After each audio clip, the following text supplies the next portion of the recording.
요한복음 5장 1절에서 15절 말씀 제가 봉독하겠습니다. 그 후에 유대인의 명절이 되어 예수께서 예루살렘에 올라가시니라. 예루살렘에 있는 양문 곁에 히브리 말로 베데스다라 하는 못이 있는데 거기 행각 5이 있고 그 안에 많은 병자, 맹인, 다리 저는 사람, 혈기 마른 사람들이 누워 물의 움직임을 기다리니 이는 천사가 가끔 못에 내려와 물을 움직이게 하는데 움직인 후에 먼저 들어가는 자는 어떤 병에 걸렸든지 낫게 되밀어라. 거기 38해 된 병자가 있더라. 예수께서 그 누운 것을 보시고 병이 벌써 오래된 줄 아시고 이르시되 네가 낫고자 하느냐. 병자가 대답하되 주여 물이 움직일 때에 나를 못에 넣어주는 사람이 없어 내가 가는 동안에 다른 사람이 먼저 내려가나이다. 예수께서 이르시되 일어나 내 자리를 들고 걸어가라 하시니 그 사람이 곧 나아서 자리를 들고 걸어가니라. 이날은 안식일이니 유대인들이 병 나은 사람에게 이르되 안식일인데 내가 자리를 들고 가는 것이 옳지 아니하니라. 대답하되 나를 낫게 한 그가 자리를 들고 걸어가라 하더라 하니 그들이 묻되 너에게 자리를 들고 걸어가라 한 사람이 누구냐 하되 고침을 받은 사람은 그가 누구인지 알지 못하니 이는 거기 사람이 많으므로 예수께서 이미 피하셨음이라. 그 후에 예수께서 성전에서 그 사람을 만나 이르시되 보라 내가 나았으니 더 심한 것이 생기지 않게 다시는 죄를 범하지 말라 하시니 그 사람이 유대인들에게 가서 자기를 고친 이는 예수라 하니라. 아멘. 하나님의 은혜와 기도의 응답이 있는 새벽 되시기를 주님의 이름으로 축원합니다. 시간 본문의 말씀을 가지고 내가 낫고자 하느냐라는 제목으로 이렇게 말씀 상고하고자 합니다. 오늘 본문은 예루살렘 양문 곁에 있는 베데스다라고 하는 연못에서 있었던 일입니다. 베데스다라는 이름은 히브리어로 자비의 집이라는 의미인데요. 참 이름이 은혜롭고 따뜻한 느낌이 들죠. 하지만 현실은 그러지 못했습니다.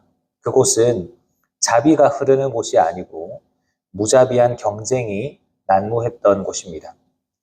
4절 말씀처럼 가끔 천사가 내려와서 이제 이 연못 물을 움직이게 하는데 이 물이 움직일 때에 누구든지 가장 먼저 들어가는 그 사람이 어떤 병에 걸려 있든지 그 병이 낫는다라는 이야기가 전해져 오고 있었기 때문입니다.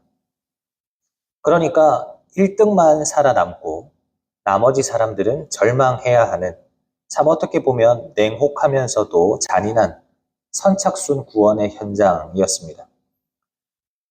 그 수많은 절망감들 속에서 오늘 주인공인 38년 된 병자가 누워 있었습니다. 그는 강산이 거의 4번 변할 동안 그 자리에 꼼짝없이 누워 있어야만 했습니다. 병이 나을 것이라는 소망으로 하루하루를 살아가는 것이 아니라 깊은 무기력과 패배감에 사로잡혀서 힘겨운 시간을 보내고 있었습니다. 그런데 사랑하는 여러분, 혹 우리의 모습은 어떠합니까? 우리도 이 사람처럼 교회라고 하는 이 자비의 집에 와 있기는 하지만 영혼 깊은 곳에서는 여전히 변화되지 않는 나의 모습 때문에 10년이고 20년이고 그냥 그렇게 주저앉아 있지는 않습니까? 내 상황은 답이 없다고, 시간이 이토록 오래 지나도 변하는 것이 없다고 그렇게 말하면서 그냥 막연하게 누군가 도와주기만을 기다리고 있지는 않는가 하는 것입니다. 오늘 주님은 그 절망적인 베데스다로 직접 찾아오십니다. 그리고 38년 동안 굳어버린 이 병자와 또한 우리의 마음을 향하여 이렇게 물으십니다. 네가 낫고자 하느냐? 오늘 이 시간 우리를 올가매고 있던 이 무기력의 멍에를 벗어버리게 되기를 간절히 바랍니다. 환경 탓, 사람 탓하면서 누워있던 그 낡은 자리를 박차고 일어나서 예수님의 생명으로 새롭게 걸어가는 이 새벽이 되시기를 주님의 이름으로 축원합니다. 먼저 우리가 38년 된 이 절망의 자리를 털고 일어나기 위해서 우리가 해야 하는 것이 있는데 그것은 더 이상 핑계를 대지 않는 것입니다. 본문 6절 말씀을 보시면 예수님께서 38년 된 병자를 보시고 그의 병이 오래된 것을 아시고는 물으십니다. 네가 낫고자 하느냐? 이 질문은 단순히 병이 낫고 싶니? 내가 고쳐줄까? 이런 의미가 아닙니다. 지금 이 지긋지긋한 절망의 상태, 좌절의 자리에서 일어날 의지가 있느냐? 아니면 그냥 이대로 동정이나 받으면서 사는 것이 너에게 익숙해져 있고 편해져 버린 것은 아니냐? 이 병자의 깊은 패배주의를 지적하시는 질문입니다. 그런데 이 7절에서 이 질문을 받은 병자가 뭐라고 대답합니까? 당연히 낫고 싶습니다. 제발 고쳐주십시오. 라고 이야기를 해야 함에도 불구하고 주여, 물이 움직일 때에 나를 못에 넣어주는 사람이 없어 내가 가는 동안에 다른 사람이 먼저 내려가나이다. 라고 대답합니다. 지금 이 대답의 포인트가 뭐죠? 다른 사람입니다. 주님, 저라고 안 낫고 싶겠습니까? 저도 낫고 싶지요. 하지만 제가 여전히 이 자리에 머물러 있는 것은 내 탓이 아니라 나를 도와주는 다른 사람이 없어서 그렇습니다. 지금 자신의 인생이 여전히 절망 가운데 있고 망가져 있는 그 원인에 대해서 철저하게 외부의 환경과 다른 사람의 탓을 하고 있는 겁니다. 38년 동안 아마 그는 늘 비슷한 핑계를 대면서 불만을 드러냈을 겁니다. 내가 부모만 잘 만났어도, 내가 건강한 다리만 있었어도, 내가 돈 있고 힘 있는 친구 한 명만 있었어도 이러진 않았을 거다. 그러면서 온갖 부정적인 말들을 쏟아냈을 겁니다. 이 사람에게 있어서 베데스다는 자비의 집이 아니라 원망과 불평의 집이었습니다. 그는 병 때문에 못 일어나는 것이 아니라 사람이 없어서 안 된다라는 핑계 때문에 일어나지 못하고 있었던 겁니다. 사랑하는 여러분, 주님은 우리에게 동일하게 물으십니다. 사랑하는 누구누구야? 네가 낫고자 하느냐? 네가 변화되기를 원하느냐? 이렇게 질문하실 때 혹시 우리는 38년 된 병자처럼 대답하고 있지는 않습니까? 주님, 저도 변화되고 싶지요. 기도하고 싶지요. 그런데 시간이 없습니다. 저도 행복하게 살고 싶은데 내 남편이, 내 아내가 도와주질 않습니다. 저는 돈이 없고요. 든든한 백도 없고 그래서 저는 안 됩니다. 우리는 이런저런 핑계를 대면서 자꾸 그 자리에 머무르려고 합니다. 그런데 과연 그럴까요? 정말 사람 때문입니까? 아니면 나에게 부족한 그 무엇 때문입니까? 우리가 그 자리에 여전히 주저앉아 있는 것은 주님을 바라보는 믿음이 없기 때문이고 환경을 뚫고 나갈 의지가 없기 때문입니다. 주님은 우리의 상황을 묻고 있지 않습니다. 우리의 중심을 묻고 계십니다. 예수님의 기적은 우리의 핑계가 멈추는 자리에서부터 시작됩니다. 사람이 없다거나 상황이 어렵다거나 이런 핑계를 우리는 다 내려놓고 오히려 주님 앞에 정직하게 고백해야 됩니다. 주님, 사람은 없지만 저에게 주님이 계시니 그것으로 충분합니다.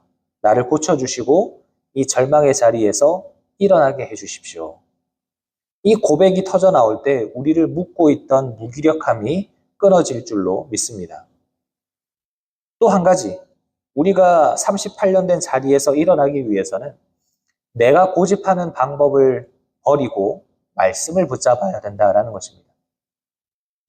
38년 된 병자가 예수님께 나를 저 연못에 넣어주는 사람이 없습니다 라고 대답을 했는데 이 38년 된 병자가 이 대답을 하면서 기대했던 것이 무엇일까요? 아, 내가 이렇게 대답하면 이 예수님이 나를 저 연못에 넣어줄 거야. 그렇게 기대했을 겁니다. 내가 연못에 대해서 이야기를 했으니 연못이 움직일 때 나를 연못에 넣어줄 수 있을 거야. 왜냐하면 이 사람이 생각하는 병이 낫는 방법은 오직 한 가지, 저 연못으로 들어가는 것이었기 때문입니다. 그것만이 살 길이라고 38년 동안 믿고 살아왔습니다. 그런데 예수님은 그 말을 듣고 뭐라고 말씀하십니까? 연못은 쳐다도 보지 않으시고 이 병자가 단 한 번도 기대하지 않았던 말씀을 하십니다. 8절을 보면 일어나 내 자리를 들고 걸어가라 말씀하십니다. 이 병자는 지금까지 연못에 들어가야 내가 산다라고 믿어왔습니다. 그것을 위해서 자신의 평생이라고도 할 수 있는 그 38년이라는 시간을 살아왔습니다. 그런데 예수님은 뭐라 말씀하십니까? 저 연못이 필요한 것이 아니다. 네가 선착순 1등으로 저기 들어가야 되는 것도 아니다. 그 누구도 도와줄 필요 없다. 내가 말하면 너는 나을 수 있다. 라는 것입니다. 예수님은 이 병자의 모든 상식과 생각을 뒤집어 엎으시고 오직 말씀의 능력으로 이 사람을 고치고 계신 것입니다. 결과가 어떻습니까? 9절을 보니까 그 사람이 곧 나아서 자리를 들고 걸어가니라. 여러분, 우리의 인생에 있어서 기적은 언제 나타납니까? 그가 죽어라고 바라보던 그 연못에 들어갔을 때 기적이 일어나는 것이 아닙니다. 자신의 생각과 방법을 다 내려놓고 내가 고집하던 저 연못을 내려놓고 예수님의 입에서 나오는 말씀을 붙들 때에 기적이 일어나는 것입니다. 사랑하는 여러분, 왜 우리가 아직 주저앉아 있습니까? 우리가 주저앉아 있는 이유는 예수님의 능력이 부족해서가 아닙니다. 우리가 여전히 나의 방식과 내 연못을 고집하고 있기 때문입니다. 하나님, 내가 살려면, 내 인생이 좀 풀리려면 이번에 승진이 좀 되어야 됩니다. 내가 좀 행복하게 살려면 내 사업이 좀 번창해야 되고, 돈을 좀 더 잘 벌어야 되고, 저 사람이 달라져야 되고, 이런 나의 생각과 나의 방법을 여전히 붙잡은 채 그것을 이루어 달라고 기도하고 있는 겁니다. 주님, 내가 저 연못에 들어가야 살 수 있으니 나를 저 연못에 넣어 주십시오. 이렇게 기도하는 거예요. 하지만 주님은 뭐라고 말씀하십니까? 너를 자유하게 하고 너를 일으켜 세우는 힘은 저 연못에서 나오는 것이 아니다. 내가 오늘 너에게 일어나라고 명령하면 너는 일어나는 것이다. 말씀하시는 거예요. 여러분, 우리가 깨트려야 하는 것은 반드시 이 방법이어야 한다라는 고정관념을 깨트려야 됩니다. 내 생각에는 연못에 들어가야 나을 것 같지만 우리는 주님 말씀 한마디로 모든 것을 고칠 수가 있습니다. 베데스다의 연못의 물은 가끔은 효력이 있을지 모르겠습니다. 하지만 우리 주님의 말씀은 영원한 생명의 능력이 됩니다. 그렇기 때문에 우리는 우리의 시선을 우리의 상황이라고 하는 그 연못에서 주님의 말씀을 향하여 돌려야 됩니다. 내 방법을 내려놓고 주님의 말씀 앞에 엎드릴 때 우리를 움직이지 못하게 만들었던 그 모든 상황들을 이겨내고 그 자리를 들고 일어나는 역사를 경험하게 될 줄로 믿습니다. 여기서 마지막으로 우리가 한 가지 더 살펴볼 것은 기적의 완성은 문제 해결이 아니라 거룩한 삶을 살아가는 것이라는 겁니다. 오늘 보면 14절을 보시면 예수님께서 이 병자를 고쳐주신 이후에 성전에서 다시 이 병자를 만나세요. 그리고 아주 중요한 당부의 말씀을 하십니다. 보라, 내가 나았으니 더 심한 것이 생기지 않게 다시는 죄를 범하지 말라. 예수님은 그가 단지 38년 된 그 병에서 노임받는 것만을 원하시지 않으셨습니다. 그의 영혼까지 구원받기를 원하셨어요. 그런데 15절을 보면 참 안타까운 장면이 나옵니다. 그 사람이 유대인들에게 가서 자기를 고친 이는 예수라 하니라. 여러분, 이 구절은 이 병자가 고침을 받은 이후에 예수님을 증거하는 삶을 살았다라는 것이 아닙니다. 우리는 이 사람의 영적인 무지함과 연약함을 이 구절에서 보게 됩니다. 지금 이 상황이 어떤 상황이냐면 10절을 보면 유대인들이 안식일 규정을 어기고 이 병이 나은 사람이 자신의 자리를 들고 걸어가는 것에 대해서 지적을 합니다. 너는 왜 안식일 법을 어기고 자리를 들고 걸어가느냐? 그렇게 추궁을 하는 거죠. 그래서 병자는 11절에서 나를 고쳐준 사람이 그렇게 시켜서 했을 뿐이다 라고 대답을 합니다. 그래서 유대인들은 그 사람이 누구냐 묻지만 이 병자는 누군지를 알지 못하죠. 그런데 성전에서 예수님을 다시 만나서 예수님과 대화를 하게 되고 자기를 고쳐주신 분이 예수님이라는 것을 알게 되니까 어떻게 합니까? 곧바로 유대인들에게 달려가서 나에게 안식일을 어기게 만든 사람이 저 사람이다 라고 고발하는 겁니다. 왜 그랬을까요? 이유는 하나입니다. 나에게 은혜를 베풀어 주신 분에 대한 감사보다는 내 자신의 안위, 안전이 더 중요했기 때문입니다. 내가 안식일 법에 대해서 고소를 당하고 추궁을 당하니까 내가 안전하기 위해서 오히려 예수님을 팔아넘기는 거예요. 그런데 요한복음 9장을 보면 이와 비슷한 사건이 나옵니다.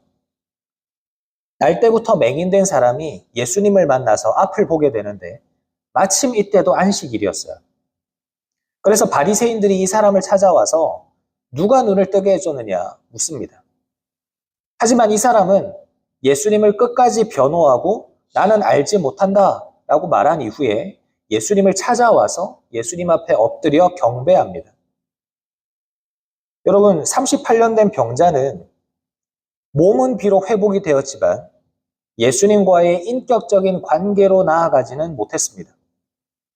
예수님은 그저 필요를 채워주시는 분이었을 뿐 생명의 주님은 아니었던 것입니다.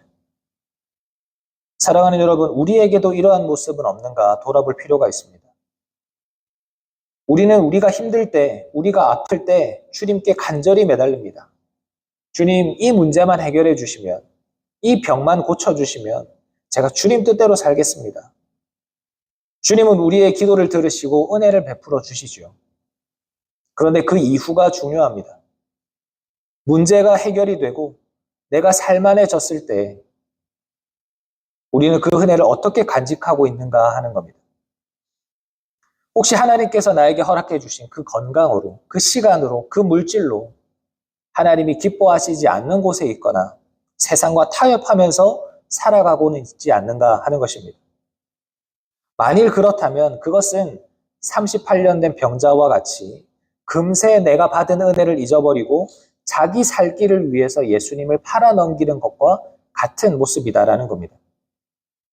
여러분, 주님이 우리를 회복시켜 주시는 이유가 무엇입니까? 이제 그 건강한 몸으로 회복된 마음을 가지고 죄 짓는 자리에 있지 말고 하나님을 더 사랑하고 거룩하게 살아가라고 회복시켜 주시는 거예요. 다시는 죄를 범하지 말라라는 이 주님의 음성은 다르게 표현하면 이제 나와 함께 거룩의 길을 걸어가자, 거룩하게 살아가자라는 초대의 말씀인 겁니다. 은혜를 원수로 갚지 말고 은혜를 기억하면서 늘 예수님 편에 서는 사람이 되라는 말씀이죠. 사랑하는 성도님 여러분, 우리는 이 사실을 잘 기억해야 합니다. 문제가 해결이 되는 것이 끝이 아닙니다. 문제 해결은 끝이 아니라 시작입니다.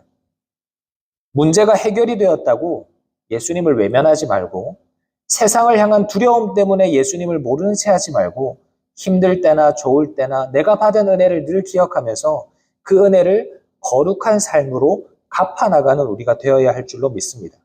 이것이 우리를 회복시키신 하나님의 뜻입니다. 말씀을 마무리하겠습니다. 사랑하는 여러분, 우리는 베데스다 연못가에서 38년이라는 긴 세월 동안 무기력하게 누워있던 한 사람과 마주했습니다. 그 사람은 나를 도와주는 사람이 없다, 상황이 안 된다라는 핑계를 대면서 늘 그 자리에 안주하며 머물러 있었습니다. 그 모습이 혹 우리의 모습은 아닌가 모르겠습니다. 이제는 더 이상 핑계대지 않게 되기를 바랍니다.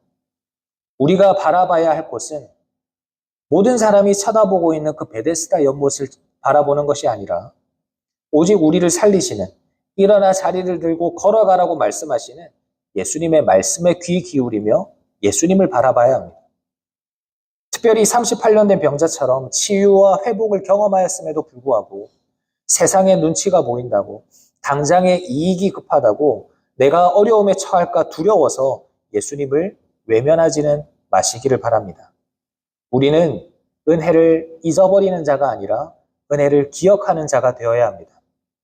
다시는 죄를 범하지 말라라는 주님의 말씀을 마음에 새기면서 오늘 하루 구원받은 자답게 거룩하고 당당하게 살아가시기를 바랍니다.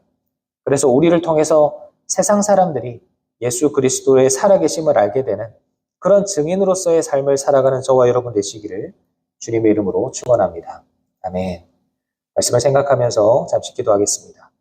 하나님 아버지 감사합니다. 오늘 말씀을 통해서 참 오랜 시간 동안 무기력하게 누워 있었던 한 사람과 마주하게 되었습니다. 하나님, 이 사람의 모습이 우리의 모습은 아닌가 돌아보게 됩니다. 하나님, 더 이상 이 핑계 저 핑계를 대며 그냥 그 자리에 안주하며 누워 있지 않게 도와주시고 오직 베데스다 연못이 아닌 일어나 자리를 들고 걸어가라고 말씀하시는 그 주님을 바라보며 주님 말씀 붙들고 그 자리에서 일어나는 우리가 되게 도와주시옵소서. 이렇게 치유와 회복을 경험한 이후에도 여전히 주님 배신하지 않고 주님 배반하지 않고 정말 주님께서 우리에게 베풀어 주신 그 은혜에 늘 감사하며 주님 따라 거룩한 삶 살아가는 우리의 삶이 되도록 축복하여 주시옵소서. 오늘 우리의 삶 가운데 역사하실 하나님을 기대합니다. 감사드리며 예수님 이름으로 기도합니다. 아멘.